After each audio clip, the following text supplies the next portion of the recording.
রাদিয়াল্লাহু আনহুর মতো ধনী হতে কোনো সমস্যা আছে? আপত্তি আছে? একটা আমল তার জীবনী থেকে পাওয়া যায়, এটা পড়ে আমার কাছে এত নিজেকে এত ছোট মনে হচ্ছে, কাশ যদি এই আমলটা আমি করতে পারতাম। বলে দিব? চেষ্টা করছি যে করার, আপনারাও করার চেষ্টা করেন। উসমান রাদিয়াল্লাহু আনহু ধনী ছিলেন কিনা, তো নবীর কাছে গিয়ে বলছেন যে আমার ধন সম্পদ খুব বেশি বাড়ছে, ইয়া রাসূলুল্লাহ আপনি সম্পদ একটু কমানোর দোয়া করেন তো আমার জন্য। চিন্তা করা যায় মানুষ এমন দোয়া কেউ করবে এই যুগে? আচ্ছা, নবী সাল্লাল্লাহু আলাইহি ওয়াসাল্লাম বললেন তুমি উটের পিঠে, গাধার পিঠে খাওয়া দাওয়া করো, ঠিক আছে, খাওয়া দাওয়া করো। তো তিনি খাওয়া দাওয়া করেন।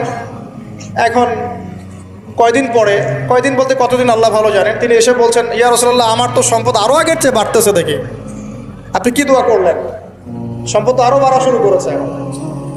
তখন তিনি বলছেন যে তুমি যখন খাও তখন তোমার হাত থেকে যদি খাবার পড়ে যায় তুমি কি করো? তখন তিনি বলেছেন আমি আমার হাত থেকে খাবার যদি পড়ে যায়, একটা দানাও যদি পড়ে যায়, আমি উটের পিঠ থেকে নেমে সেই খাবারটাকে তুলে পরিষ্কার করে তারপর খাই। উসমান রাদিয়াল্লাহু আনহু এত ধনী মানুষ, তিনি প্রতিবেলায় 100 মানুষকে খাওয়াতে পারেন, কোনো সমস্যা নেই।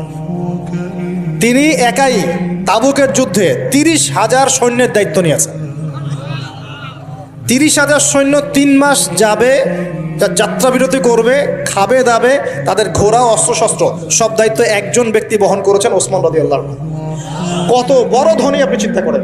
উনার মতো ধনী কোনো পররাষ্ট্রমন্ত্রীও নাই পৃথিবীতে এখন, কোনো বিশ্ব নেতাও নাই ওনার মতো ধনী এখন, কেউই নাই।